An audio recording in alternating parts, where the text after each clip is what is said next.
rig elections with all of these stipulations here and there. Okay, where we are weak, we'll send thugs to go and disrupt polling. What the INEC rule says is that where voting is characterized by violence, no result shall be returned from those polling centers. This plays effectively into the hands of some terrible politicians. And I've seen that there are places where some results come in, and I'll hear that, oh, voting was characterized by violence, result cancelled, this, and I see a lot of cancellations, especially in 2015, and even 2019, a lot of cancellations. Politicians contrive to cause problems in the areas where their opponents are strong, so that results will be cancelled there, and they will now keep their own area free of violence and then gain some ascendancy or advantage over the opponent. I think we also saw that in find a way. The last cycle election in Kogi, where a candidate was saying areas where an election was cancelled or didn't even hold, where his stronghold, and that was insisting that elections must hold there, and then INEC there rescheduled. There was a conference that I attended, and I said that in Kogi State, the off-season election, we had INEC, because INEC also needs to find courageous officials, recs, that will be able to stick by the content of its rule book. So if you don't have a rec who is strong enough to withstand pressures and all that, you will return results even from areas where violence happened. We saw that in Kogi State, in places where violence happened, they still returned results, which is completely antithetical to the content of their own rule book. But by and large, I've seen that politicians use that rule to deal with political opponents. There are so many in Nigeria that people will tell you, you can only win elections where you are popular. It's a lie. You don't need to be popular to win an election. When I said this, somebody argued with me. I said, okay, I will give you an illustration. There was a cultist who got involved in partisan politics, became a candidate. He then lost. He contested for the House of Assembly election in one of the states of the South-South. After he lost the election, you know what he did? He walked into the office of the returning officer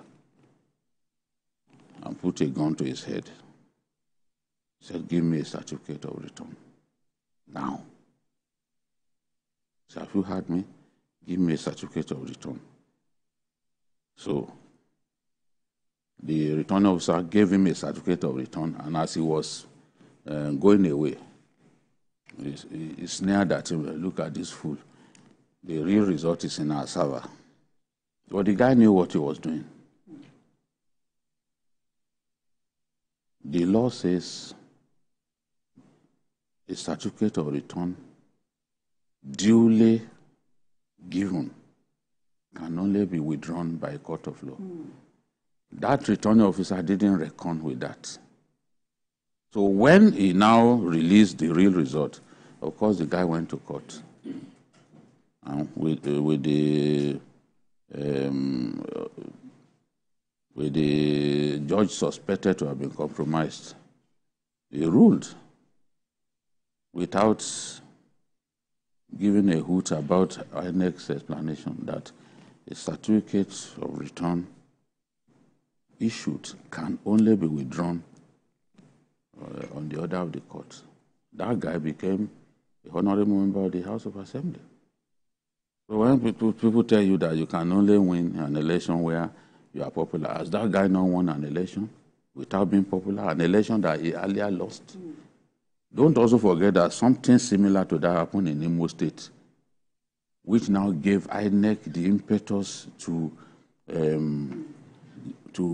seek an amendment to the fact that they can do a review of the result that they earlier announced. Because, again, the returning officer at gunpoint was forced to announce somebody as winner.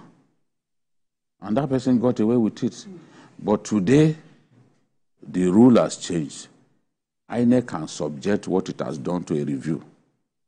And if you force a returning officer to announce that you are the winner of an election that you didn't win, because you put thugs outside of the collation center, they can, maybe after 48 hours, they can change that and announce the real winner. So effectively, they had that particular problem addressed. So I can say that progress is being made. The big problem that I see is this vote buying. Because as long as our people are this desperately poor, they are not going to reject money from politicians. It takes, if you left your children at home hungry, where are you going to find the moral courage to reject money offered to you? It takes. In fact, you cannot even go back home and tell that heroic story. No, you will not. They will send you back. They will send you back to collect it. A lot of our people who in the past will never beg you for money. Today, they become beggars. They see you on the street, they beg. In fact, there was a woman that I saw in Akute, where I live, who said, "I'm not begging you for money. Please just buy a derica of rice for me." I was close to tears. I bought more than a derica of rice and I still gave her money. A lot of people have been pushed to do what in the past they would never have done. Or even imagine that they would do. Yes, because these are desperate times. Desperate times for so many of our people. If the MBS says 170 million Nigerians are multidimensionally poor, 170 million is huge. That means an overwhelming majority of us are poor in many ways. So people who are poor can get desperate. So that's why I said this vote buying will even get worse. It's clear that it will get worse. But we must not give up. We must find a way. I believe that if our elections produce the right, maybe like 3 electoral seasons, produce the right kind of leaders, things can begin to change. Because the right kind of leader is not the leader who will do things based on sentiments or self-preservation. He will only do things that is convinced is best for our people. That kind of leader will be able to rally everyone, to join him in building the Nigerian state.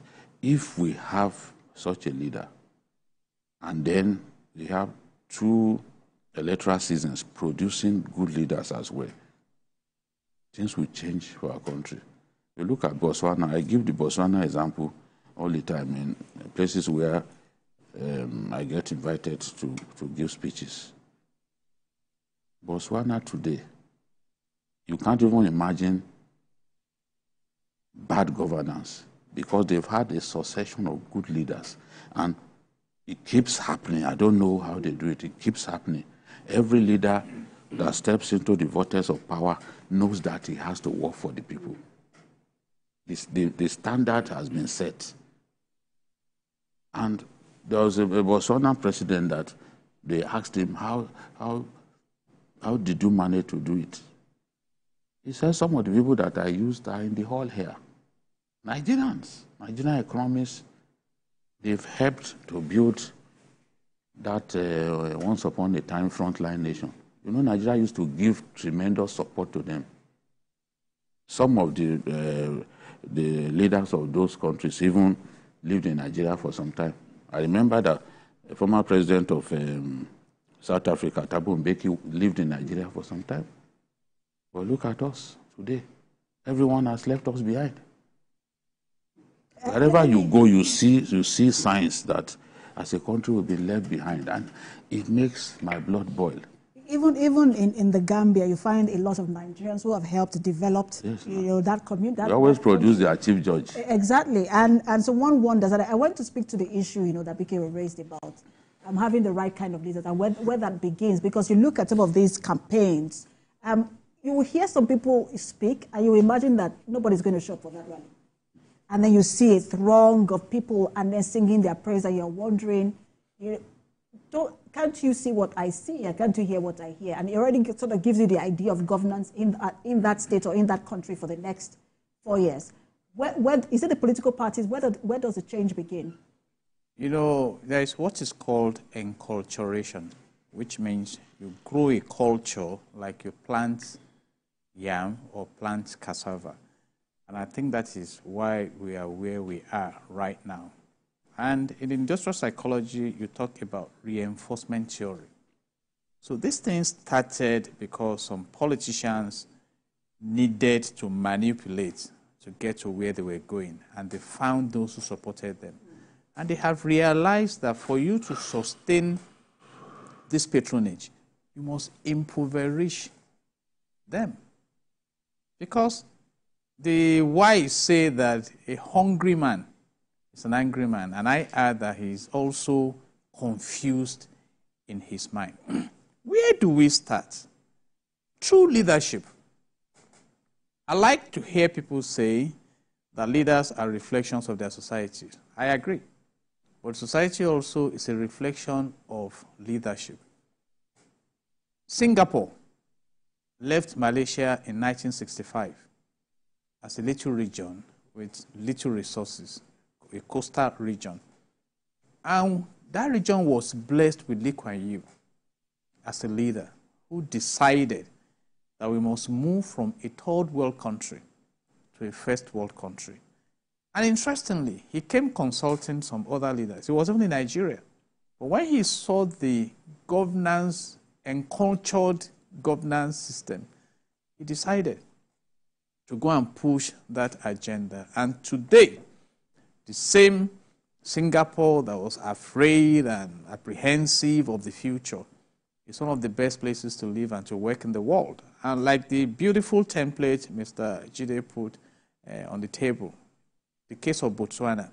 In Singapore now, the leader is even a female who broke the glass ceiling, But that culture of we must sustain development has been established. John Magufuli also was part of the management class of government in Tanzania. But when he got there, he changed the direction of leadership. And I hope Tanzania will be able to leverage on it going forward, because the man eventually died, because it's actually not easy to drive that kind of change. So when leadership says this is where we are going, with the paraphernalia of office, you can move in that direction. And that is where vision is very important. And you don't get distracted. So, and I believe that we need to get to that point in Nigeria. After all, there was a time in this country you could drive without using your seatbelt. And a leader came and said, no, we must introduce seatbelt. Because when you are traveling at about 130 kilometers per hour in a vehicle, you are traveling at the same speed with that vehicle. If anything stops that vehicle, you continue to travel at that speed. So something needs to hold you back, at least as a safety net. And people grumble. Some use their trousers rope, some use their trouser belt, but eventually, majority of citizens. There was a time in this country we were talking about Kai. You dare not go and wee, even at the back of your house. It was in the people. The discipline was there. But until recently, let me commend Lagos State for that intervention by the Ojodubaga axis. Open defecation became something that was taking place in daytime. Yes. You see, so you need to fine-tune. And these countries are there. You talk about Sweden, you talk about Switzerland, you talk about Norway, you can go on and on and on and on. So it's a decision. And don't let us pamper Nigeria. We have 109 senators, 360 House of Reps members to represent the constituencies because we practice elective democracy. So what are we waiting for? Well-funded personalities to give us direction. And that is why if some say corruption is not a problem, I totally disagree with it. The wall of China swallowed huge amount of money in investment. When the enemies came breaching that security, they didn't come breaking the wall. They came through the people, managing the gates. And that is the power of corruption. And that is why, like Mr. Ajide also mentioned, we were talking about 130 Nigerians in the dimensional poverty window. Now it's 170 million. We were talking in March 2015 that the total indebtedness of Nigeria was about 12.12 trillion naira. Now it's 121 trillion naira. And I read somewhere that it may be 130 trillion naira before December. I pray it doesn't get there. So these are issues. It's a matter of decision. And I say this, and I echo myself, that when all is done, these things will be documented against a name. We had an event earlier, Mr. Ajide was there too, and we're joking on my table that now NNPC is now struggling to be a vendor to Dangote with 4 refineries. Crude oil was discovered in Nigeria in 1956. We became a producing nation in 1958. The first refinery was declared open in 1965. See where we are today. So we just need to, and because, you see, I say something, the insecurity of one is insecurity of all. This poverty, you can see the aggression in the nation. So leadership must sit down and look at where we are all facing. When, there was a time we used to argue, oh, NLC is losing its team. And I used to tell people, it's not NLC that will fight for you. When you are ready, you come out. And you saw what happened at the last protest. So we need to wake up as a nation. I mentioned earlier in the course of this wonderful program that an election took place in the UK, July 2024, that even on such incumbent prime minister, did we hear about, you know what I mean? We need to shift focus. And even before that election, the projections were there that Labour was going to win. Even with all of the debates and everything that happened, Rishi Sunak won one of the debates, but people said, you did well, but Labour is going to win because of the many years of a conservative rule that didn't go well. But Biko, let me ask you, there have been a lot of predictions as to what will decide this election in Edo State. We've talked about the issue of vote buying, but as you look at the different patterns, what will decide this election? No, it's about what the people want. Simply, what do the people want? Politicians, whether they are in Edo State or Lagos State or Kano State, are not really different from one another. What will determine who wins is whether the people of Edo State are happy with the way the incumbent governor has conducted their affairs. If they are happy with him, they want him, they want his party to continue in power. Loyalty to him will simply be extended to the party and then to the candidate of the party. But if the people believe that his performance has been underwhelming, then they will tell themselves that perhaps a change will be the best for us in the circumstances that we found ourselves. So I think that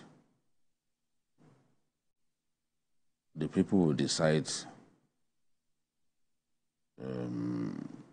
how the people feel about Obaseki is what will determine. The politics of the enemy of my enemy is my friend. Where does that come in? Well, sometimes it works, sometimes it doesn't. In some cases, people are fiercely loyal to a party that even if you put a pig on the ballot, they will still show their loyalty to that party. Sometimes, as a governor, if you performed during your first term and you didn't get your politics right, you might not be re-elected. We saw that with Kaudi Fahimi when Fauci defeated him. We saw that with Mahmouda Shinkafi, who defected from the AMPP to the PDP. And despite performing as governor during his first term, he was rejected in the polls. No one will tell me that Fahimi didn't do well during his first term, but Fauci defeated him in all the local governments. He didn't even give him one local government to win. He defeated him. Yes, we start hearing stories of photochromic. No, Fauci won that election hands down. I always say it. So you must also get your politics right. If you fail to get your politics right, even if you work for the people, you may still not win the election. Several cases that I can cite like that. If you don't get your politics right, you may still not win the election. And in getting your politics right, you have to get the people on board. The people must feel that even if you are quarreling with big power people within a state, the people must feel that you are working for them and that whatever you are going through is happening because you do not want to compromise the welfare of the people. When the people think in this manner, no matter the number of forces arrayed against you, the people will still deliver you. Make sure that you win the election. That is why the greatest security that a politician can give himself, if he wants to contest in future elections, is to work for the people. Because when you work for the people, you live on in their hearts. You live on in their hearts, and they will feel indebted to you to support you every step of the way. There have been leaders like that, but in today's Nigeria, politicians are generally working for themselves and their families. They are hardly working for the people. They are not ready to take big risks for the people. They just do what they believe will enable them to win the next election. So, as I said earlier, one thing is certain, though people may, looking at even I think a decision has been made that powers to shift in Edo State. And the major parties realize that power should shift. Three senatorial zones. And I think that power should. In 2006, there was an attempt to amend the Constitution. But because Obasanjo wanted third term desperately, some of these very good suggestions that were made, including rotatory presidency, which was also meant to cascade to the states, which will have seen power rotated among the three senatorial zones in every state, was eventually thrown away. They threw the baby, to bathwater. And I felt very bad because I was at the conference where those decisions were made, and I felt that this is good for our country. The minority would have a sense of belonging because there are some senatorial zones that are in the minority. But when you rotate and the constitution is amended to allow for that level of power sharing, the power will definitely get to them and they will feel a sense of belonging. But out of fear that Obasanjo was trying to just manipulate the system and give himself some more years, although he's been denying that he wanted to, but he desperately wanted it. The thing did not see the light of the day. But at least in Edo State now, we will have, I'm confident that out of those 17 parties, 17 candidates, I think one of them is a woman. The power shifts will happen. As you mentioned 17, I just was wondering, we have spoken, TVC has, spoken to some of them, but one wonders the impact that those other parties will make in this election. And maybe perhaps that's what... A lot of them won't make... it's always like that. That's what we'll talk about next. Our election has always been dominated by two political parties. Let's quickly take this update from Benin. Police operatives have arrested at least 8 persons for attempting to disrupt the election in Edo State. The first PRO, ACP Olumuyiwa Adejobi, explained that police operatives recovered 3 cut-to-size locally fabricated pistols and 1 locally made gun from 2 of the suspects at Igbobo quarters in Igara, Akoko, Edo State. The well-coordinated effort led to the arrest of 2 key suspects who are members of the PDP, Emotiham Gospower 25 and Faraway Isaac 27, both from Ufunama community, Ovia Southwest Local Government area of Edo State. The suspect connected to a large network involving one Atiko and a kingpin known as the Boss were apprehended at Sokash Guest House in Ekoma, where a substantial amount of cash and incriminating items were recovered from them. Furthermore, 6 individuals were arrested at Haibose Secondary School beside Meremo Hotel, Auchi, for engaging in vote buying. This group was found with a large sum of money, a cache of weapons containing various guns and different ammunition of various calibers, a detailed plan outlining strategies for voter intimidation. A fake journalist who claims to be a staff member of one of the leading television stations in Nigeria was also apprehended. Those that have been found in possession of prohibited firearms, of course, will use relevant law to prosecute them. For those who have been arrested for one thing or the other during this process, will know how to have a case filed. They are going to be handed over to the Commissioner of Police in charge of electoral offences. The IGP has established a squad to collate all offences and take over all offenders. We're going to do due diligence in investigating this, compile his case files and reports, and we're going to work with the INEC to make sure we prosecute them as provided for. All right, in his assessment of the exercise, Governor Godwin Obaseki expressed satisfaction with the conduct of the election so far.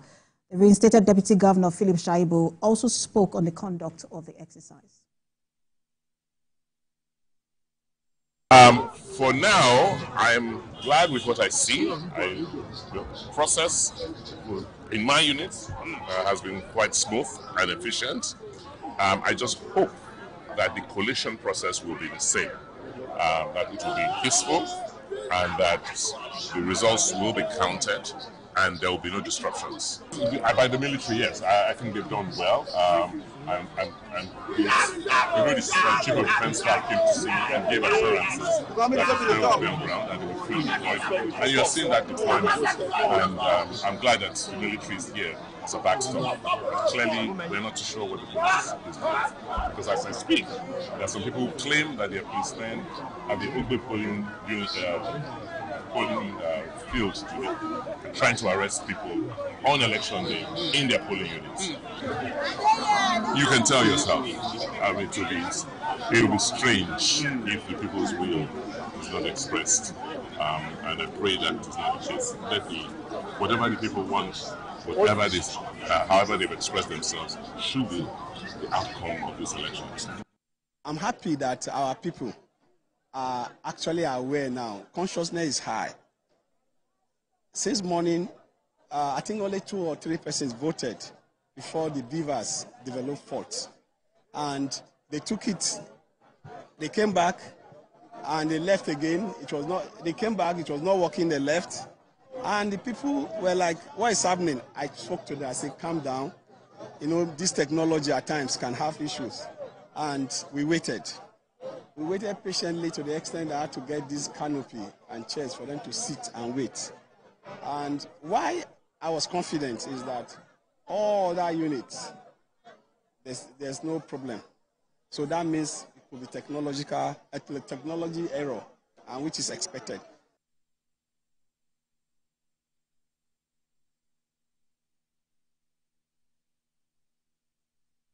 The reinstated Deputy Governor of Edo State, Philip Shaibu, speaking there on the election and the process in his polling unit. All right, let's bring in Jide Ojo, political affairs analyst. He's joining us via Zoom. Thank you so much for joining us. Good evening. Let's also bring in Theophilus Elama, a reporter who is now in Benin City. Theophilus, give us updates, on all that you've observed in this election, moving from where you were before now to, now that you're in Benin City. All right, Precious, we moved all the way from Ward 2 in Irua, that's in Odomi Primary School in Onwesa, and that's where the governorship candidates of the APC cast his ballot, all the way into Benin City, where we observed and noticed that many of the polling units we have seen on the way here, within an hour or two, we're already done with voting, and people are just waiting for the time to allow before they can for them to count, for the ballots to be counted. And that's how it has been in several parts of the state coming into Benin City that we noticed. Of course, we are right now at Oredo, Ward 12, where we noticed that by the time we got in here, voting and counting has ended, and we saw some INEC officials leaving the place to, of course, INEC office to remit the results to the officials. And so from the people we spoke with earlier, the elections went on quite well. But I have an election observer from the Situation Room here in Edo State, Edem. He will be talking to us on what he saw and what he has noticed going all around Edo State, Benin City, to monitor the elections. Edem, good evening. Good evening. How are you? All right. So how has it been so far, monitoring the elections in Edo State? Okay, so far so good. We, the Situation Room observers, we have noticed that first, there is very low turnout, and then up to about 9:30, actually the INEC ad hoc staffs were actually trying to do setup. So there was a delay in starting the process, okay? So we noticed delay in setting up and delay in voting, okay? We also noticed that the number of accredited registered voters that turned out that were also waiting for INEC ad hoc staff to set up were very, very low. And then it has also really shown that perhaps it could be the rain, it could be the tension that were around that also deter people from coming out to vote. The voting has ended and results have been posted around some of the polling booths. And then what we have noticed again, that which also collaborates with what we saw earlier in the morning, is that imagine a polling unit that had like almost like 400 registered voters, and then you now see the results of those that voted altogether across the party line, less than 100, some less than 150. So it also shows the level at which these voters actually did not turn out. Okay. And then let me take you on the issue of starting late. of the elections. What do you think might have caused it? Is it the rain? Is it technology? What do you think might have happened? Okay, for us, during our leadership had engagement, stakeholders engagement, and we had serious engagement with INEC. And INEC had promised that all the logistics have been put in place to ensure early starting. But coming to the field, we saw a different thing. So we cannot actually attribute to that because, like in this particular collation center, when we arrived in the morning, the equipment were already uploaded into the vehicles, but they did not move. So as at 8:30, that the voting accreditation supposed to start, they did not even move from here. So that again, we did not know what actually happened. Okay, so for all the way, how would you rate the process so far? Okay, so far around the Benin City, the Ward 12, Ward 7, Ward 9, Ward 10, that we have Ward 6 and 5 that we have monitored. It was relatively calm, and it's only in few places that we saw people trading votes, and from my other colleague that also witnessed same in other places. I think EFCC arrested those alleged vote traders and things like that. So, but generally, the turnout is very, very poor. All right, Edem, thank you so much for talking to us. Thank you very much. Thank you very much. All right, you heard the Situation Room, of course, the election observer saying the outcome was so poor in Benin City. Precious. Thank you so much, Theophilus, for that update. I know we'll be getting more update from you as the process progresses. Reporter live for us there in Benin City, Edo State, Theophilus Elaba. Let's take a break now. And when we return, we'll continue with our conversation on the governorship election in Edo State. Stay with us.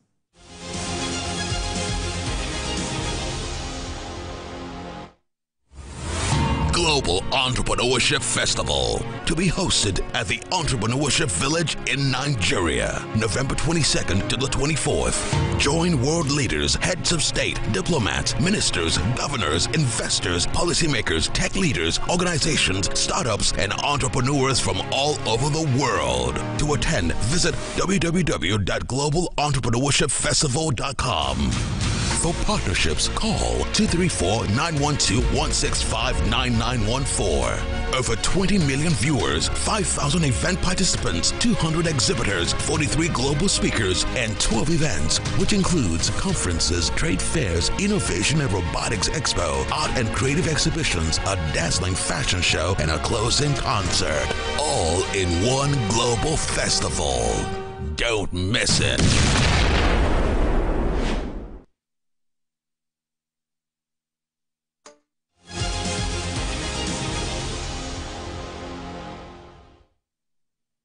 Thanks for staying with us. You're watching Edo Decides on TVC News. We've been bringing you a report from across Edo State on what's going on in this governorship election. I'm still speaking with Jide Ologun, who is a lawyer. I also have the Director of Current Affairs, TVC News and TVC Communications, Babajide Kolade Otitoju. And just to bring in a third Jide into the conversation, because I seem to be speaking with three Jides today. Jide Ojo, who is an election observer, he joins me virtually. Speak to us about your observation, or your assessment of the process so far. Thank you, Precious. My observations thus far is that it's a potpourri of positives and negatives. The election generally is peaceful, at least in Benin City where I observed. There was strict enforcement of the restriction of movement order. So vehicles, there were roadblocks mounted by security agencies as early as 6 a.m. When I ventured out. There was atmosphere of peace all around. And where I observed, which is a registration area center, Badu Primary School, which is in Oredo local government, what struck me was that at the dot of 7, the poll officials were already on ground.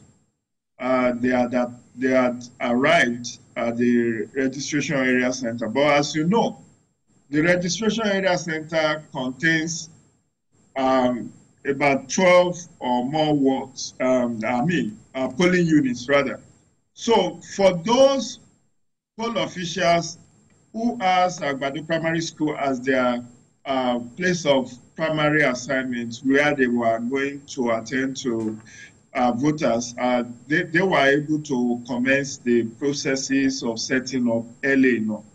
However, for the other colleagues who are to be transported from that rack center to polling units where they are going to work, the situation was delayed. And two things were observed. First, there were no sufficient vehicles to convey these youth corps members to their place of primary assignment, the polling units where they were going to work. There were only 2 buses to convey about 50 of them. And number 2 is that there were no security agents to accompany the buses to the polling units. And the standard operating procedures of INEC is that you cannot move around with sensitive and non-sensitive election materials without being accompanied by security agencies. And we were told by Inspector General of Police, Kayode Egbetokun, last week, that they deployed 35,000 policemen and additional 8,000 from sister agencies. So we actually saw these people mounting roadblocks. We saw them all around the city. But to accompany the election officials and materials from the rack center in Agbado Primary School to where they were going to work, they were not on ground early enough. In fact, my reckoning is that the first bus that left that primary school to drop those who are going to work, the polling units, left at 8:30. That's the time the voting, accreditation and voting should have started. So they were actually an hour late to leave the rack center.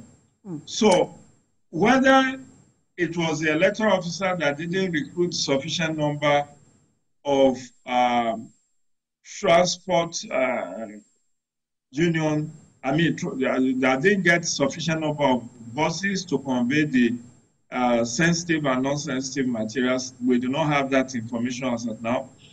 Secondly, why were the security agencies not on ground to accompany these sensitive materials and personnel to their polling units early enough?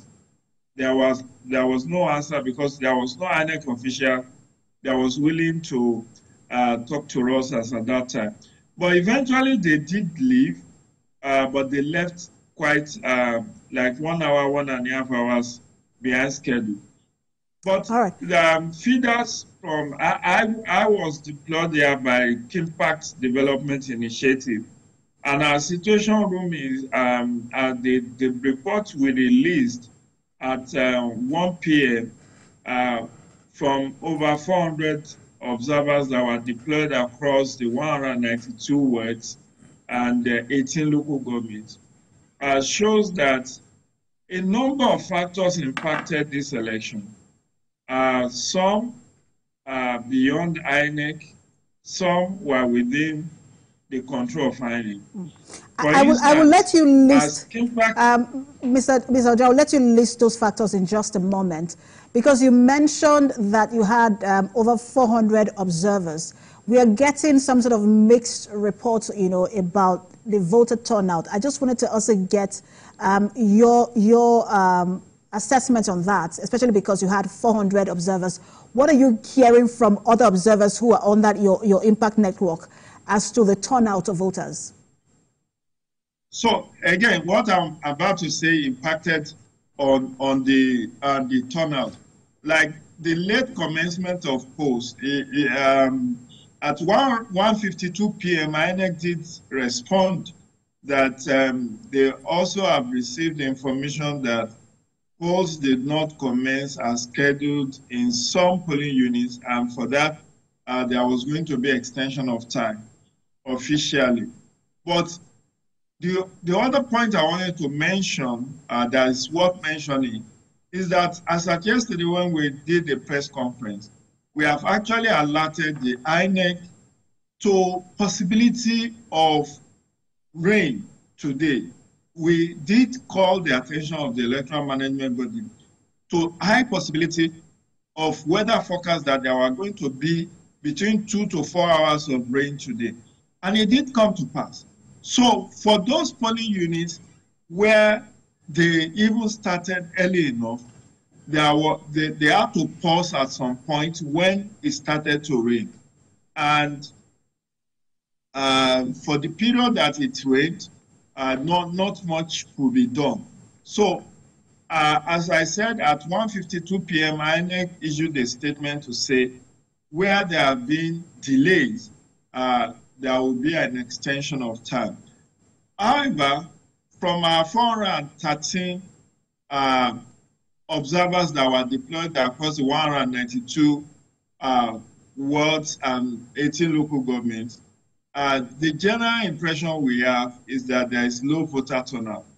This again speaks to our forecasters at yesterday during the press conference that the turnout for this election will be between 24 to 20% voter turnout.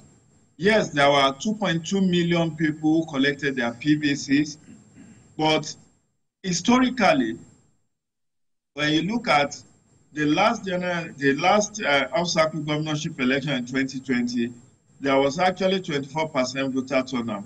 So even yesterday, I was interrogating that forecast that there was going to be low voter turnout, given the fact that even though there are 18 contestants in this governorship election, it is presumed by many to be a three-horse race and that the election was going to be very competitive.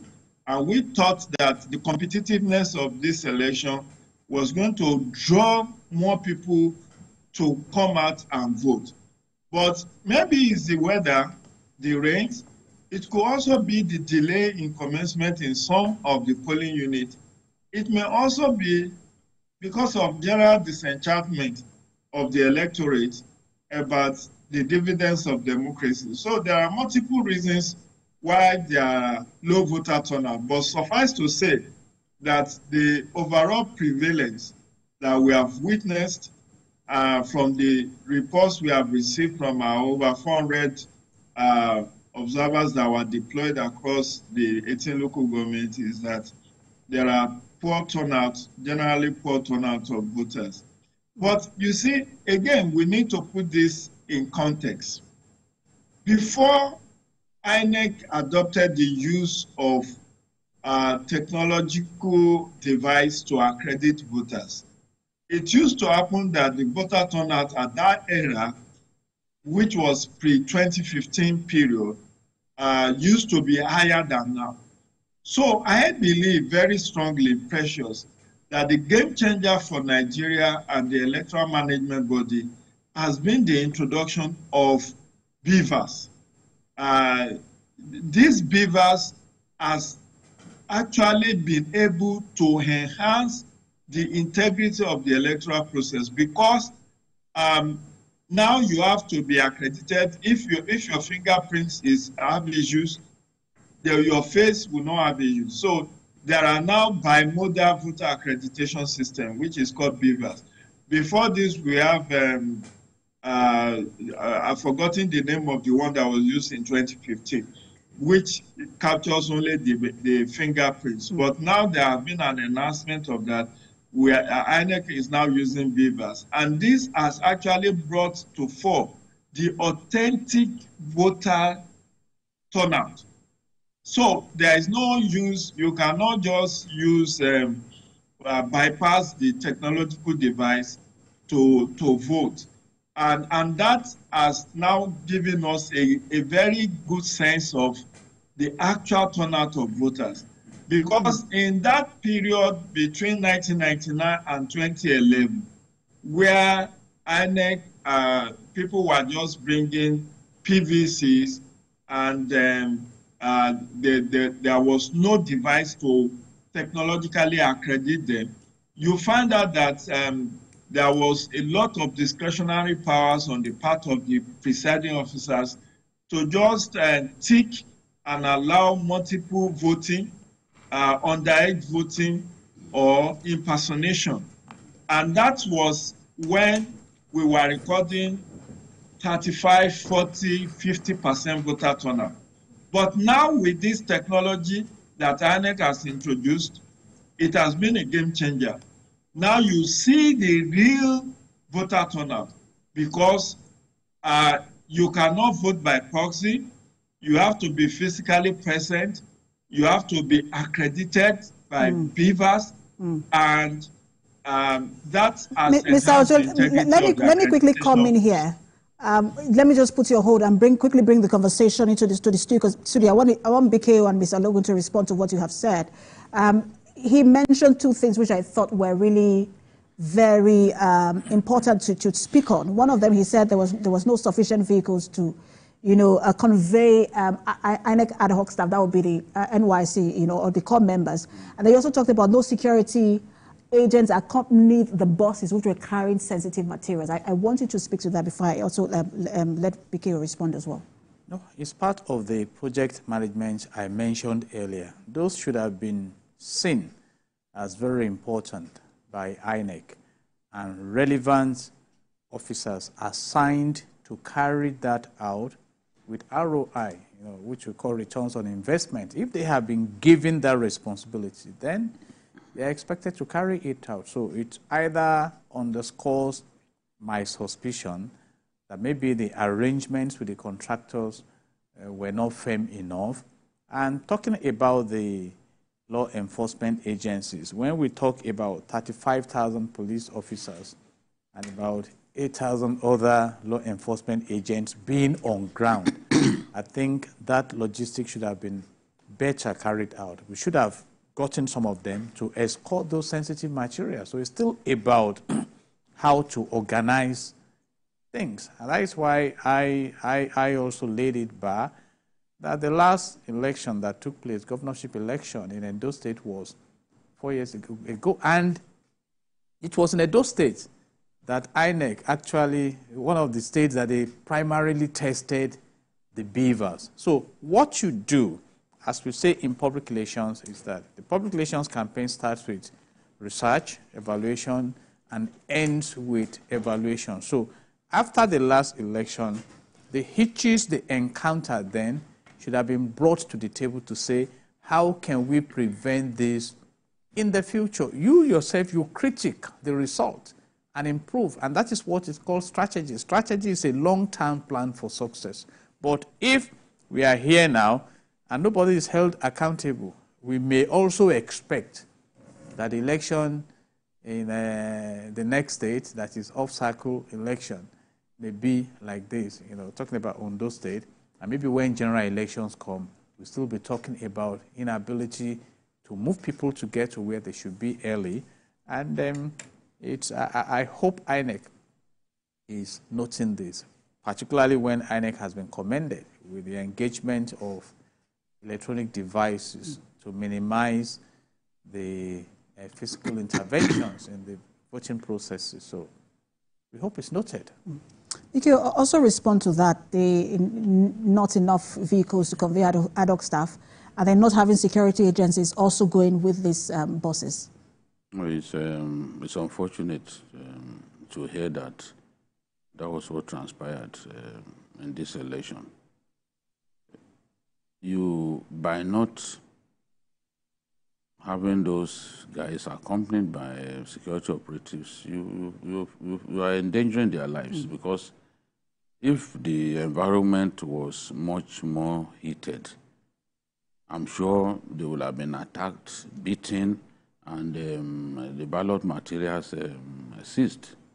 We saw that in previous elections, and I recall that the INEC, the NYC DG, was pleading that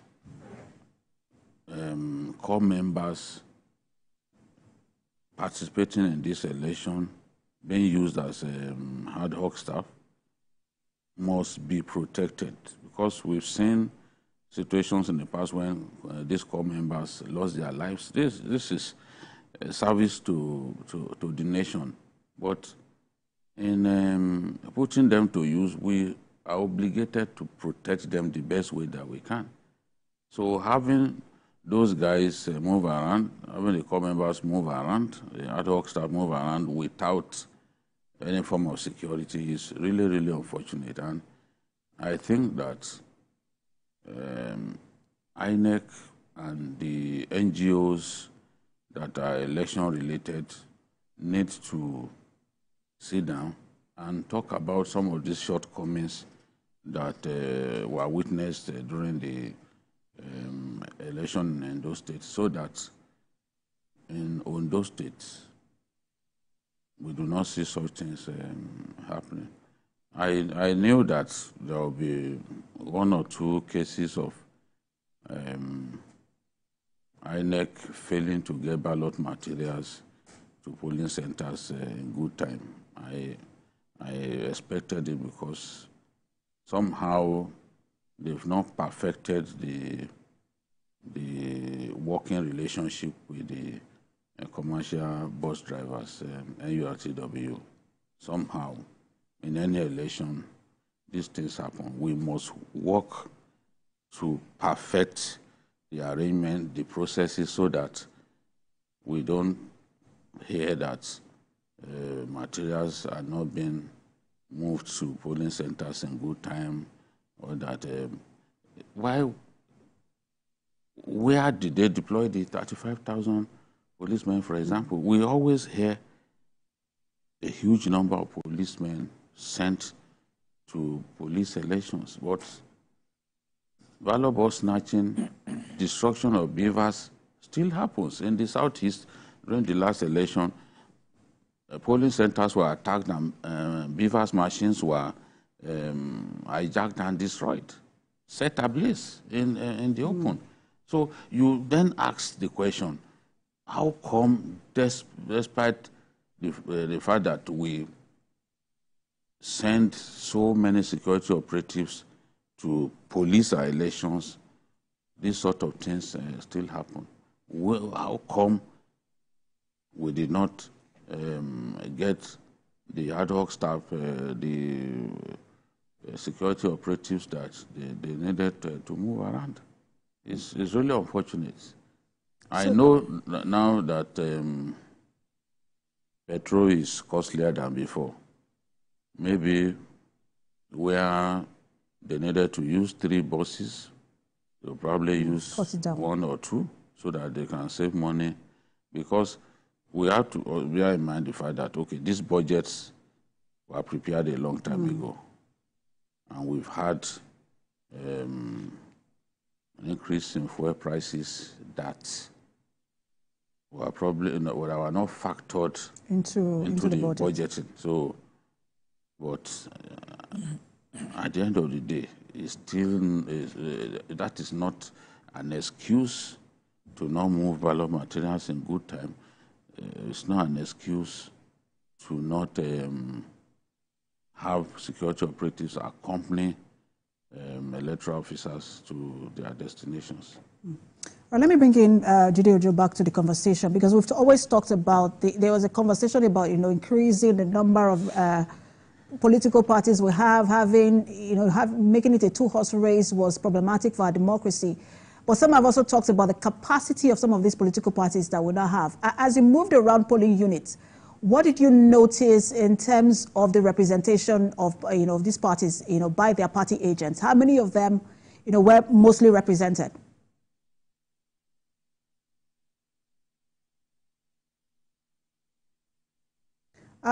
Mr. Jide Ojo, you might have to unmute yourself. I'm unmuted. muted. Yes, I can hear you now. Go ahead. My observation is that only the dominant parties actually have agents in some of those polling units that we have. And I had complained about this, that it's as against what was expected, only approximately 50% of the 18 political parties actually deployed polling agents or party agents across the 4,519 polling units in Edo State. And that's to be expected. I recall that early this week, about 5 political parties actually, decided to endorse the candidate of APC as their candidate in this election. That's just few days to the polls, and this has been a recurring decimal. You fight tooth and nail for you to be on the ballot, and even when the law is very clear that you cannot pull out of the race, I don't know, it used to be 45 days to election. These politicians will still play their normal game. When INEC will have printed the ballot papers, you will find out 3-5 days to election, they will now be addressing press and say, so number of us have decided to endorse the candidacy of one of the dominant parties. It's a bad practice. They know this all along, that they are featherweights, that they are just pretenders. Because, Precious, in every election, there are 2 categories of people, or 2 categories of contestants. There are the pretenders and there are the contenders. And surveys have shown that in this election of today in Edo State, there are actually 3 major contenders, if you want to put it that way, and that's been very charitable. In my own narrow opinion, it's actually a 2-horse race.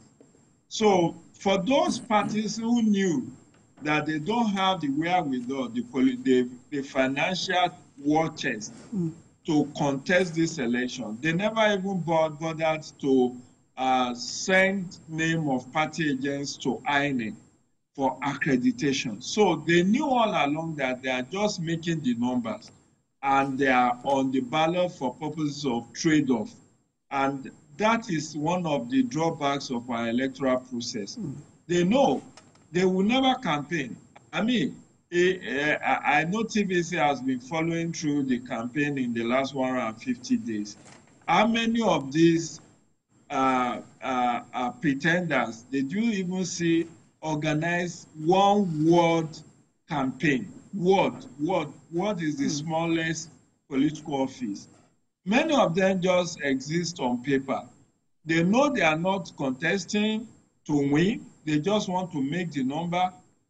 Maybe there are 5 minutes of fame, believing that if there is political debate, they will be able to get some measure of fame, and that will rub off positively on their image. Mr. Ojo, I want to again put you on hold as I begin to wind down. I just want to, my colleague will take over for me in just a moment, but I want to quickly bring that conversation back to the studio and just get BKO's and Mr. Logun's thought on this one as well. It used to be, we moved from having over 70 political parties to deregistering and then to about 18. My question really would be, is it time again to deregister? Because when you consider what he has said, this happens all the time, and most of them, don't field candidates, they do, and then they pull out. Democracy started from the platform of allow all to express their interest in the stake that we have. And of course, you can regulate, but that may not eliminate the concept of the pretenders. In fact, research has revealed to some of us that perhaps some of the big parties enable the pretenders to register so that when they are needed, they collapse their electorates to say, okay, go and support this candidate. But the more we have, the merrier. In the US, there are more parties than the Republicans and the Democrats. It's just that they've become the major. And I believe in the UK also. What we advise is that rather than pretending and hiding, you can engage issues. politicking goes beyond fielding candidates for elections. One party can engage education and put the government on her toes to deliver on education. Another can engage health. Another can engage. So you should be active towards the delivery of good to the society. But what we have seen in our environment is that it's all about elections. So for some now, it's 2027, and they begin to focus on that. So the essence of democracy is government of the people, by the people, and for the people. And what is it for the people? The good for the people, so that people can taste the good of the land. You know, like Joseph facilitated in Egypt, where famine could have wiped them off. So if we start to delete or whatever, but then INEC also has a prerogative to ensure these parties are active. INEC is not just to organize elections, to monitor the activities, enlighten the electorate. There are other assignments given, and NGOs and other stakeholders can also be involved in that. All right, so let me give the final word for my session to PKO in terms of the political parties as well. I don't think we need all of those parties. I was happy when a good number of them were deregistered, because they just made us to waste money on ballot materials, long ballot paper, that you just had to then look for. At the end of every electoral season, they fade out. To them, the electoral season is boom time, because it affords them the opportunity to negotiate with the big political parties. You know, they would then say, okay, we are collapsing our structures into yours, we are getting our supporters to vote for you. You see about 8 political parties saying they are stepping down for a particular candidate. If you are in serious business, why would you step down for a candidate just hours to the election, days to the election? They are just not serious. They are there to just exploit the situation and see what money they can make from the big parties. And partisan politics is not simply about elections. You are there to play other roles.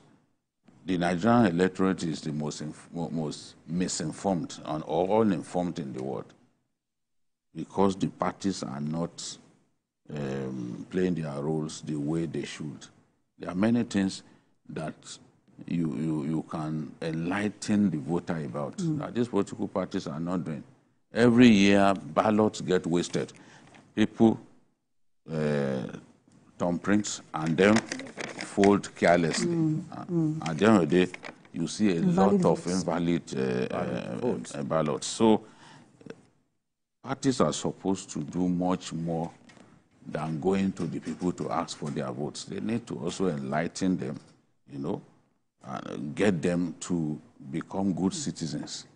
But if a lot of these parties, and if you don't, if you deregister them, they will go to court, and at the end of the day, they are irrelevant. They are just there to make up the numbers. It's unfortunate. And if you cannot even get an agent, if you are so insignificant that at polling centers you do not even have agents at all, then why have you taken part in the election? Because it's the agent that will be able to help police your votes and all that. The agent is not there. And something they also do is those small parties, they work with the bigger parties to alter results. They settle them, and they agree to even get some results altered. This is what they do. So they are in it simply for the money. They are not... a bargaining chip. Yes. Thank you so much, the three GDs of BKO, who is the Director of Current Affairs for TVC Communications, and also Jide Ologun, who is a lawyer, and election observer Jide Ojo, who joined us virtually. Thank you all. Stay with us. My colleague, Ibrahim Shita, is standing by to continue with this conversation. Thank you, everyone. Stay with TVC News for both sides. We'll be back in a moment.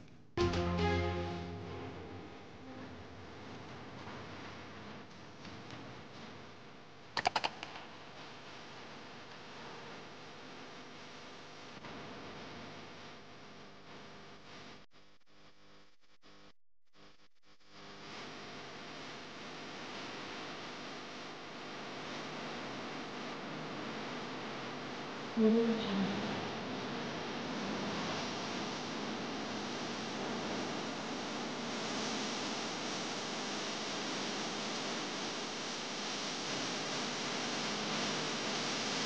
think very successful that are satisfied by voters. Election is not to do or that affair.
Thanks for joining us on TVC News. We've been monitoring the elections in Edo State, particularly talking about Edo State going to the polls to elect their new, the next governor, who will definitely steer the affairs of the state.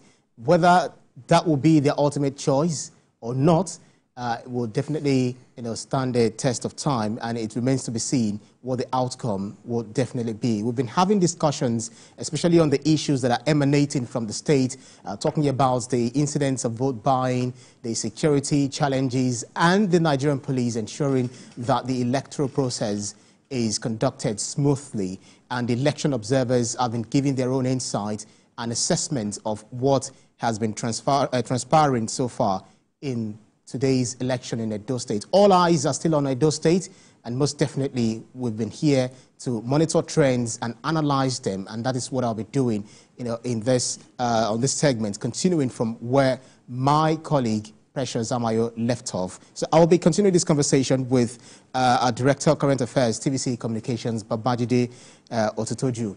Good to have you here, and thank you so much for ensuring that we better understand the trends that are coming out from Edo State. Thank you for that sharp suit. Thank you. Contesting against the lawyers. And most definitely, there's a lawyer in the studio and a public affairs analyst, Jide Logo. Thank you so much for also helping us to understand what is going on in Edo State. Thank you. Mr. Jide commended your suit. Let me commend your tie also. Oh. All right, we also have... We also have on Zoom, Jide Ojo. Just like Precious said, it's not a battle of Jide, it's not a battle of wit, but definitely sharing of intelligence, sharing of insightful conversations on this particular issue. Mr. Jide, thank you so much for standing by. It's my pleasure. Good evening and welcome on the beat. Right. So let me quickly start with you. Based on some of the things that we've had conversations on in the early conversations we had with one of the observers in Edo State. They said that they saw someone or some people who were making transactions over the elections, over the votes and all of that. Some selling their ballots, some selling their voting rights and all of that. And I was asking, there's this slogan of when you see something, then you say something. Then he said it's not part of the training that they receive. It's not part of the briefs that they receive as election observers. What they only have to do is to go back, write this down, and make recommendations. How do you see it? How much of vote buying did you see? Well, interestingly, vote buying is done nicodemously. It's not done in it's not an open source, even though EFCC has arrested some of those who were involved. I think about 8 altogether have been arrested. These are people on whom they saw a lot of cash and even firearms. I didn't witness this myself, but it's something that our observers also flagged across the 18 local governments. So not all, some of those units. It's not as widespread. Maybe in some areas they are smarter, because what is done in the places where we have received the report is that the actual payment for the vote is done outside of the perimeter of where the election is holding. So, for instance, my colleague on the faculty told us of an incident he witnessed where when you get to the polling unit, one of the canvassers, not even a party agent, canvassers will say, oh, let me see your card. Where are you supposed to vote? There could be more than one polling unit in a particular center. So in the process of giving assistance, the negotiation takes place, and they monitor you to cast your ballot, after which you are already told where to go and collect the money. So they are very smart at it, but despite that, EFCC had been able to make some arrests. And this has been a recurring decimal in all our elections. We continue to record these incidences of vote trading, people selling, people buying votes. Is it as a result of the hardship or hunger in the land? I don't necessarily think so. Because whether people are comfortable or not, in as far as the mindset is about transactional relationship, they will still sell, whether there's hunger or there is no hunger. Because I don't know whether if you get 5,000 naira today for voting, whether that 5,000 naira can last you for 4 years, that the new governor will minimally spend at the end of affairs. Some have attributed this also to lack of performance of successive administration. And they ask themselves, what will be my dividends? I'm not going to see these people for the next 4 years, and I haven't seen their impact in terms of good governance. That's right. Perhaps they are not seeing the roads, they are not seeing the schools, they are not seeing the infrastructure, they are not even seeing any betterment in terms of government services and goods. And to that extent, they ask themselves, so what's in this for me? And if they can as well help themselves to getting some dough from the political elites who are contesting, so be it. So it's a mindset thing, not necessarily because of the poverty or hunger in the land. Absolutely. It's just about mindset. All right. Let me bring it to the studio, to the lawyer.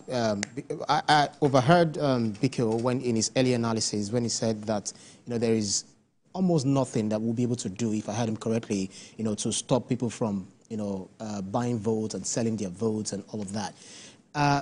As a lawyer, I know you've always said that it is not that we don't have the laws to deter people from doing this, this bad behavior. But do you think there is something we can do when it comes to electoral reforms in ensuring that people do not get to make transactions over their votings? And others said, when you treat them bad, when you treat them well, you scapegoat them, then this probably might stop. But how much of scapegoatism have we done? Okay. Mr. Jide mentioned the issue of mindset. I agree with that.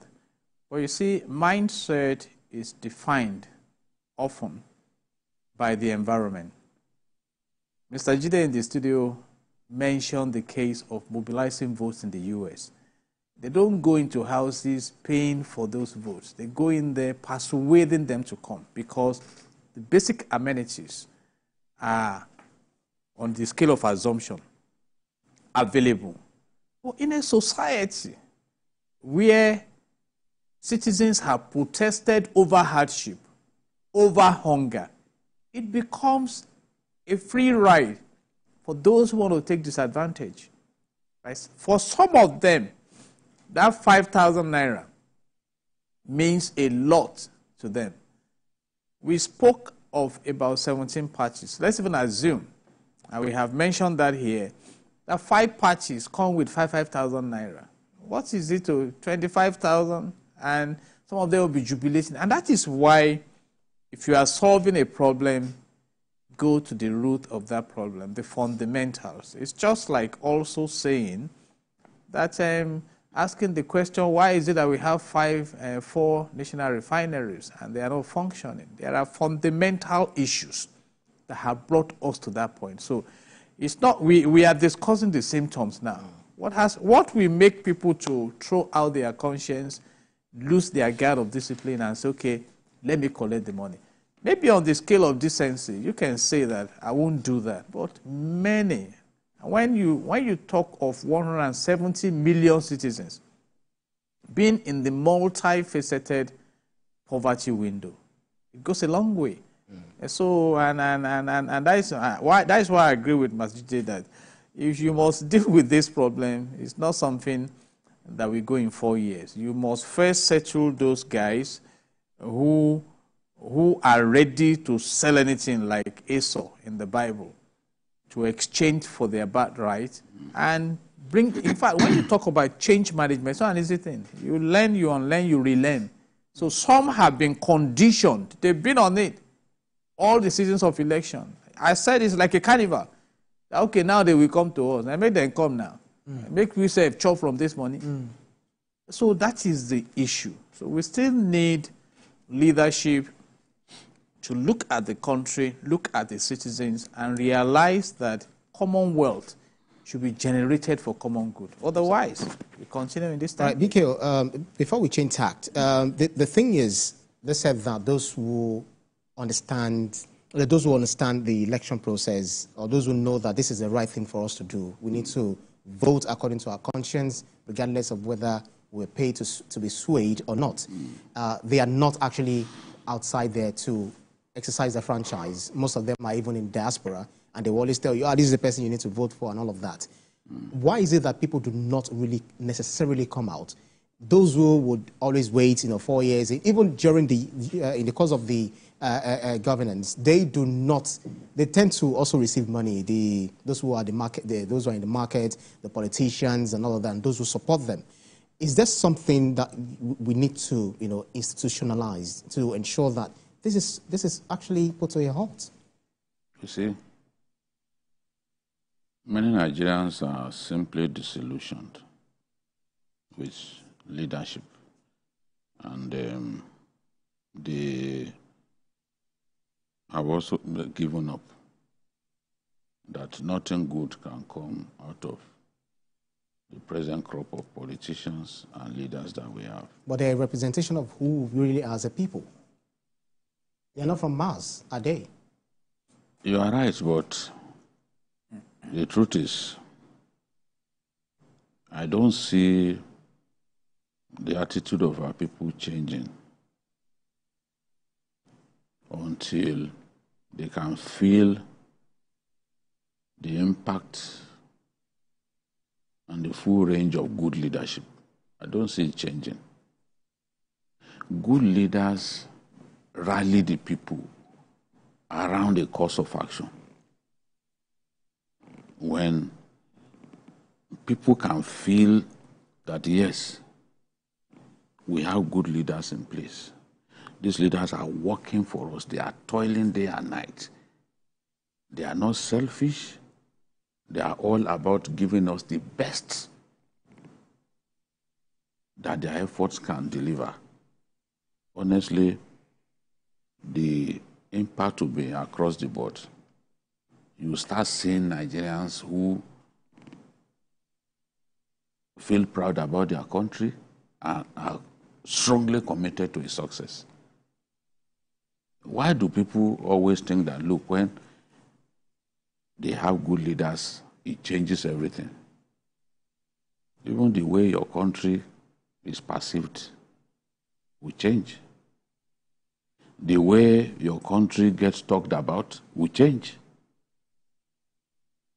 Because now, the easiest thing to hear is, the abuse of Nigeria, insults being heaped on Nigeria. And some of the small countries around us today are among our biggest mockers.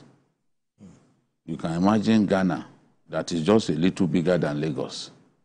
You can see their citizens mocking us about the value of our currency.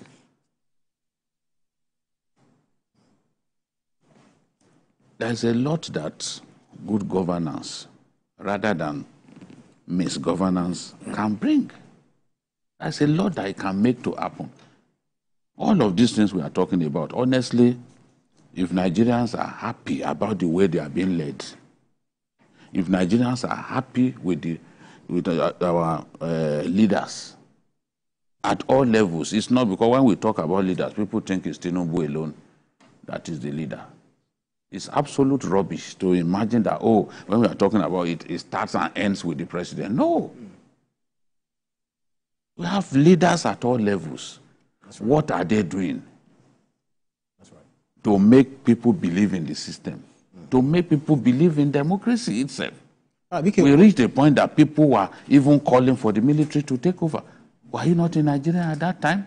That's to tell you that even these elections that we are having, there are many people who do not give a hoot about it.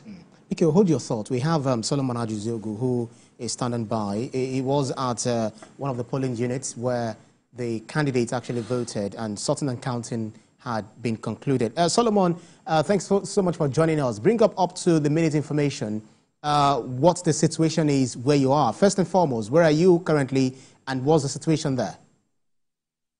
Yeah, yes, Ibrahim, I'm at Idia, I'm inside Idia College, Idia College for Girls. It's a girls' grammar school here in Iyaru, Benin City, right in the heart of Benin, in Oredo local government area. And here we have three wards being collated here, wards 4, 5, and 6.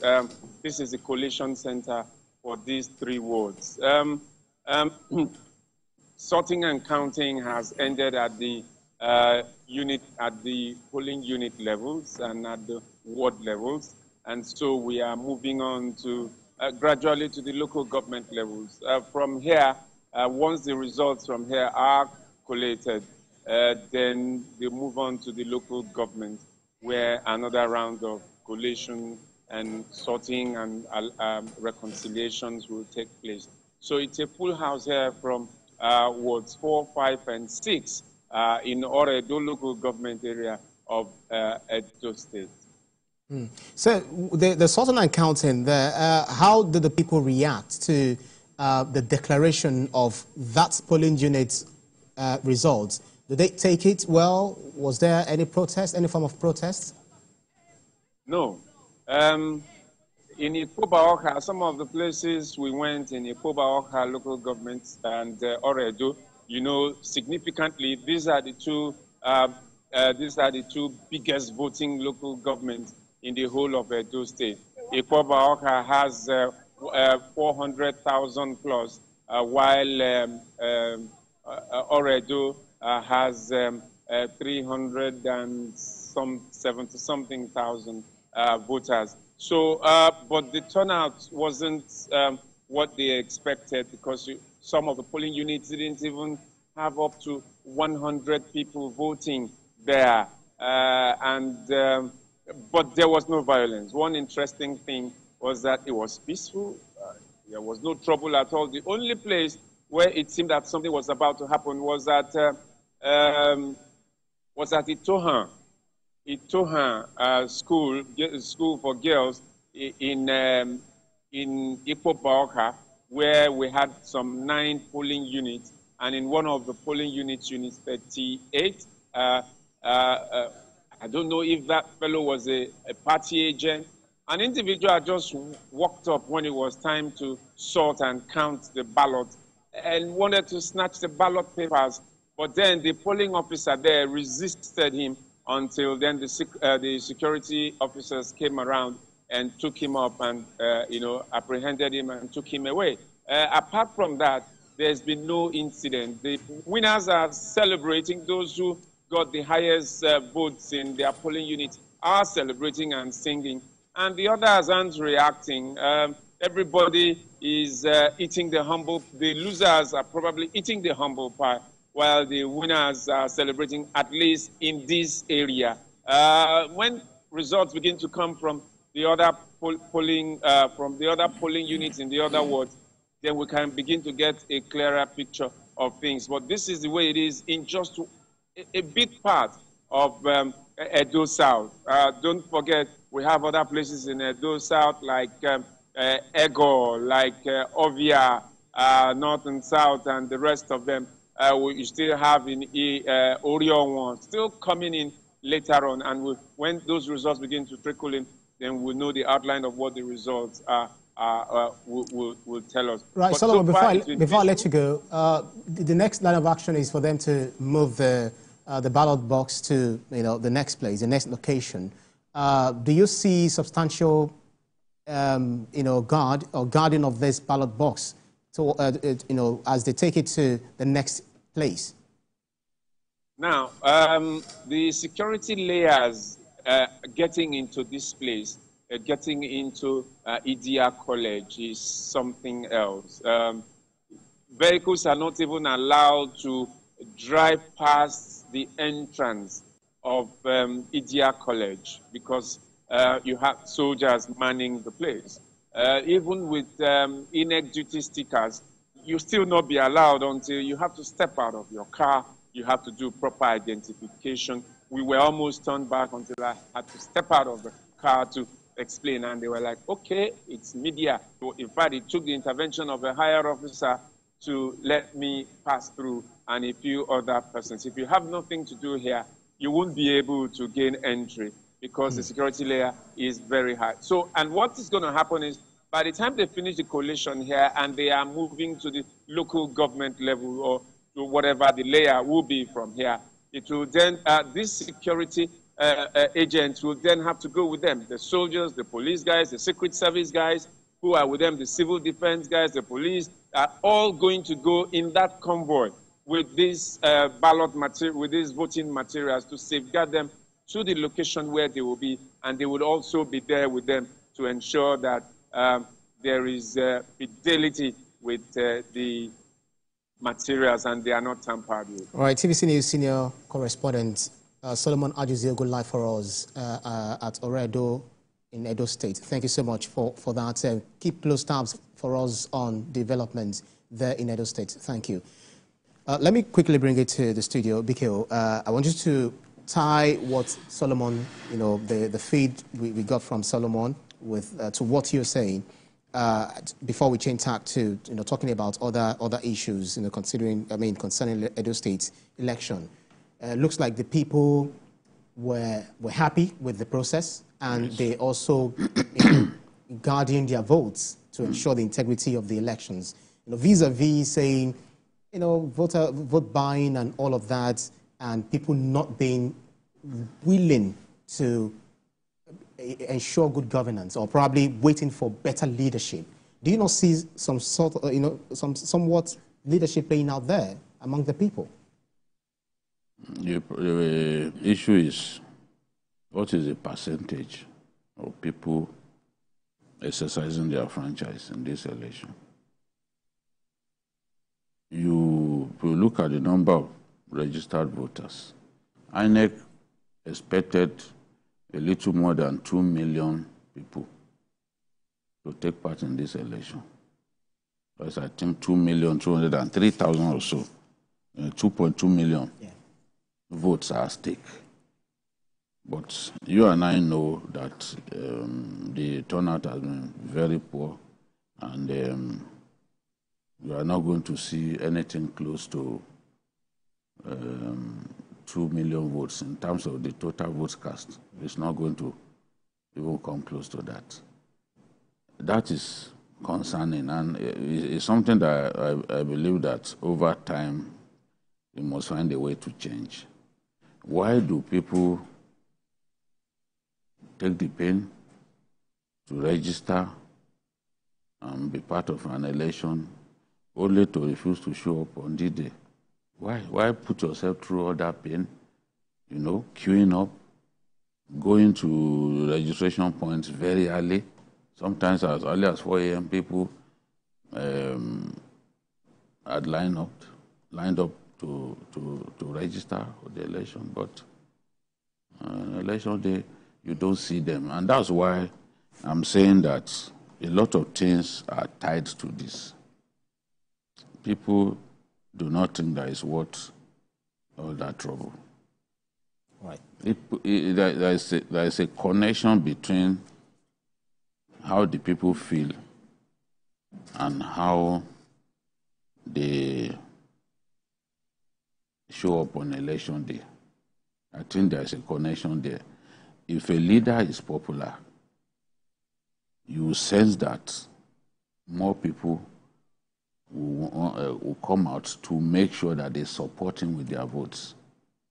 If you look at what transpired during the presidential election in Borno State, compared with what happened during the governorship election, the difference is like night and day. In terms of the number of people who came to vote for the governor. That's right. It was quite huge. And then political education, political awareness. Voter awareness. Apart from Kano, I don't think there's any state in Nigeria where the political awareness of the people is sufficient. Kano, in the senatorial election, Kano people will record the votes that you hardly find recorded even in governorship elections in some states. More than 400,000 people voting for a senatorial candidate. Population is also a factor, you know. It's not, they are not the only state. It's Kano. Lagos, by the number of registered voters, has more voters than Kano. But Lagos will never come close to Kano in terms of the way people come out on election day. It's not simply the fact that there are many people there. There are many people in Kaduna too.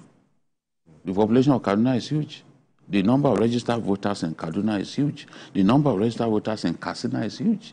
Yet none of them comes close to Kano. So I'm saying in terms of political awareness, Kano ranks #1 in our country. The people don't need extra motivation to come out and vote. And you see them in large numbers.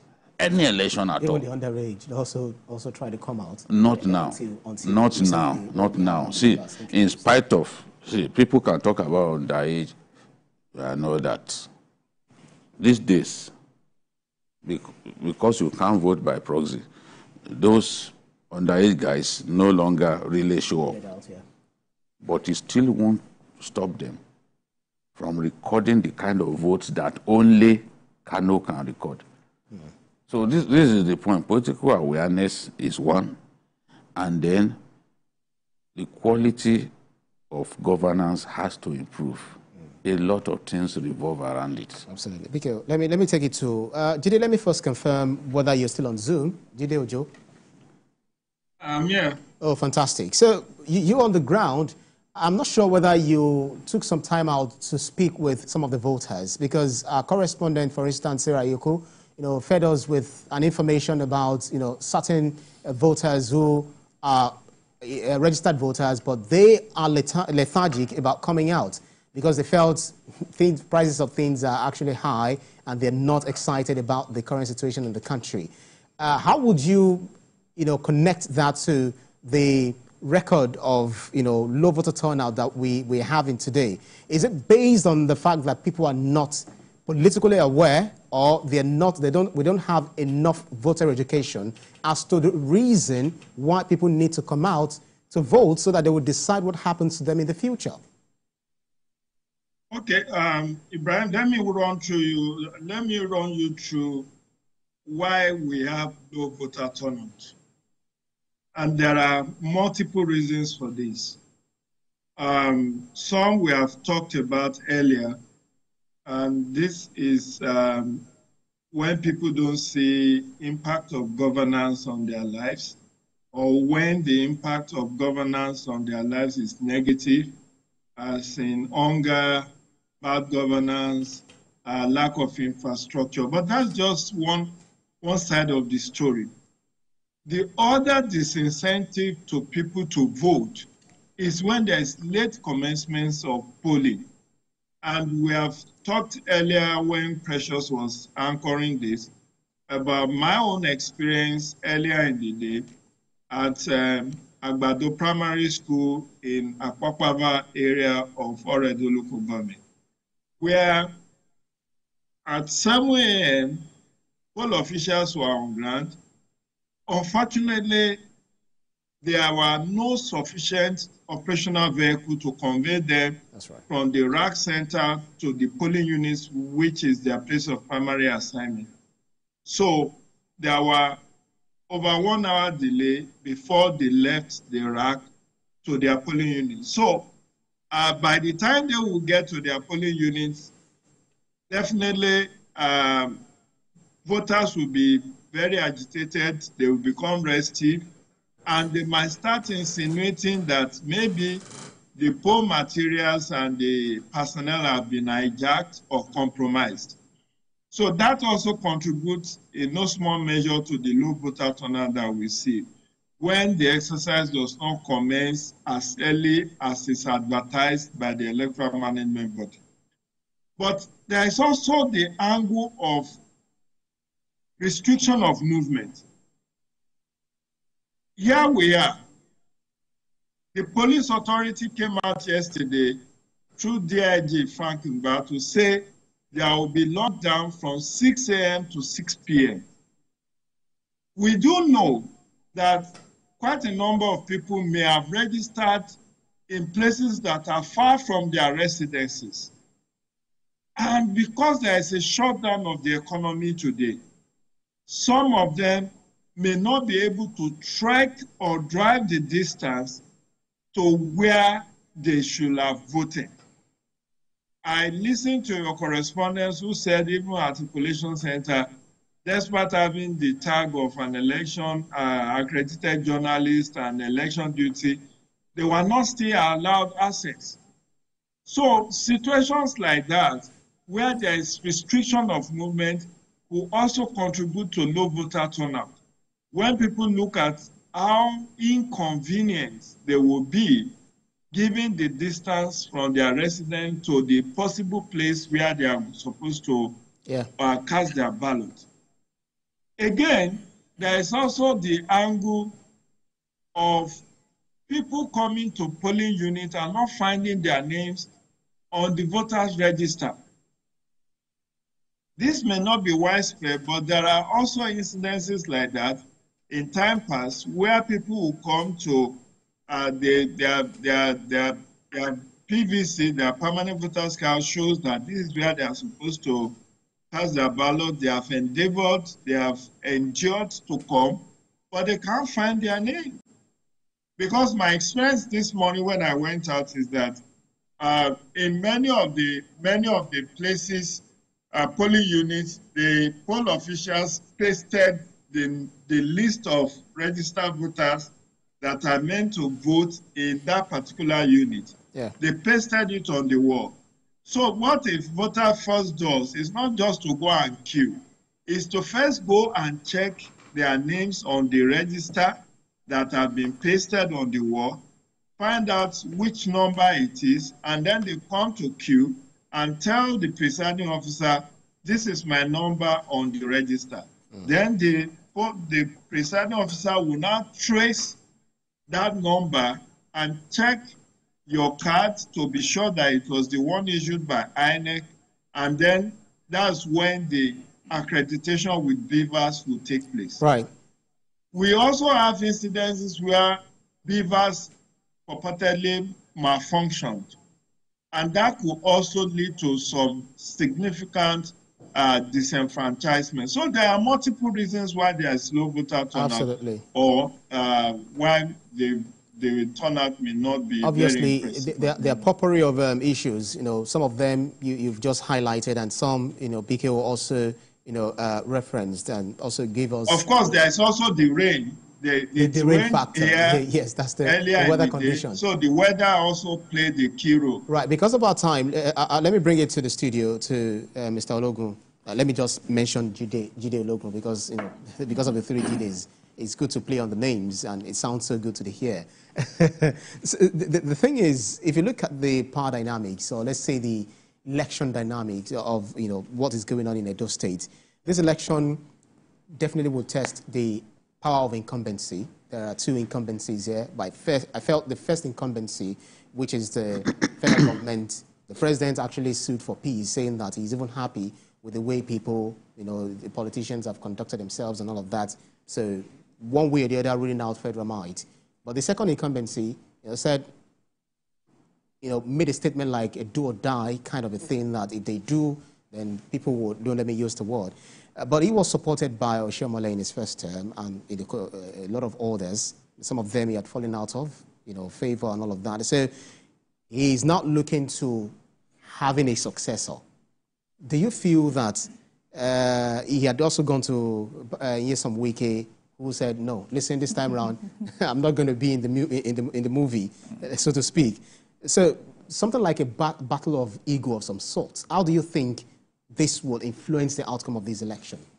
It's still about the electorate, because all you have mentioned are issues with the politicians.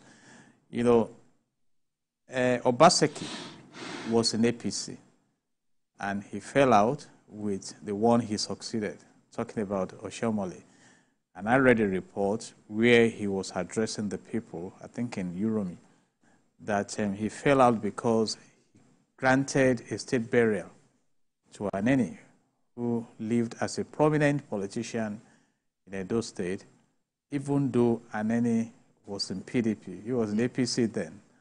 And the crisis festered into he's been denied the right to run for second term during the primary. And that also was tied to his credentials, which is an issue that is still on the front burner in Nigeria, that we should allow credibility all the way. So he quickly moved to PDP, and he has completed his term now. And at a time, he was even saying that Edo was not Lagos, where godfathers operate. But now he's playing the role of the godfather to someone who is coming. And we've seen Oshiomhole also now in the Senate mobilizing, force. And we witnessed the exchange of verbal comments against one another. And I was also disturbed when Governor Obaseki started complaining about the police arresting some PDP members. And again, that touches on a crucial issue in Nigeria, this state policing. Because the federal government controls the police. So the perception some have is that maybe the opposition party will mobilize the federal might in these current elections. But that is something for politicians. They are all used to using whatever is available, it's convenient for them, to aid them. And I probed into his comment that this is a do or die election. And he was trying to say that what he meant was addressing his own people that come. If they do, we die. If they win, we are off the radar. Politicians are spin doctors. They can exactly. But we've seen that desperation. In fact, sometimes I ask myself that how I wish that the desperation of politicians towards winning at the polls will be directed at developing this country. I think Nigeria should be the richest country in the world. So we are watching, and there's a third force there that is trying to strike a balance, leveraging also on the presidential, the last general elections, and the move of his principal then. So all these things are coming together, but then it's a fierce battle. And I also expect, and that's why I think I'm moving in the top line of Mr. Otitoloju, that there may be a change, because if it's like now APC is saying, let's claim it back. You left us, you fulfilled your 2 terms, That remains to be seen. And then we are monitoring. But at the same time also, when incumbency caves in to opposition, the question of popularity in terms of performance will also come in. But the electorates are there within this pendulum to let's see how it will all go. Right. I would like us to best analyze these issues, this contending issue in Edo State, without necessarily having to mention the name of the parties because of the broadcasting ethics and codes for these elections. But in all of it, if you look at what happened at the presidential election in 2023, it was just more like a two-horse race, and then we had the third force coming in to the extent of having also the fourth leg. How do you see that coming in to this, coming to play in this Edo election? It has always been like the dominant party and the opposition party. Now there is another third leg into this election. How do you think that will impact on the outcome of this election in terms of votes distribution? I think the two main parties that have dominated Nigerian politics in the last few years will still dominate this election. Regardless? Yes. I don't see the so-called third force making a big impact in this election. You see, the presidential election was a completely different kettle of fish. There were some factors that played out in the presidential election that we didn't see in the governorship election. For example, the Muslim ticket angered a lot of Christians. But by the time we had the governorship election here, the Muslim thing did not come into play.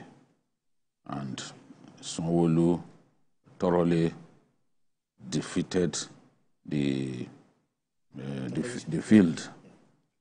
In fact, if you merge the votes that Labour Party scored in Lagos in the governorship election with what the PDP scored, and then multiplied it by 2, Sanwo-Olu still won the election. That's to tell you that it was a rout in the real sense of the word. It was a rout. The PDP were literally non-existent, and the Labour Party couldn't muster the kind of effort that it mustered during the presidential election. So that's why they say all elections are local. All politics. Yes. Are local. Yes. So what transpired during the presidential election in Edo State will not transpire this time, or I can say has not transpired this time. So it's still going to be those two dominant parties,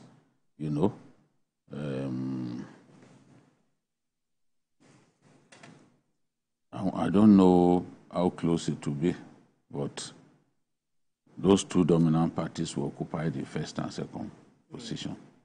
There's nothing like a third force. So you don't see the third force, taking a chunk of, either of the parties? No. No. The results will soon be out. Yeah, in a matter of time. I don't see it happening. All right. Mr. Ojo, Mr. Jide Ojo, the thing is, looking at, what has played out on the ground, because there is this fear of, violence erupting in hotspots like Esako, Eson South, and other areas that are prone to political violence, which might definitely erupt, and cause crisis during this election. I'm not sure whether you've seen something like that playing out so far. Of course, there have been isolated incidences of violence, just that it's not widespread. In the report that KDI released at 1:30 p.m. today, this was flagged that there are some isolated incidences of violence. In fact, 1 or 2 places there were even reported cases of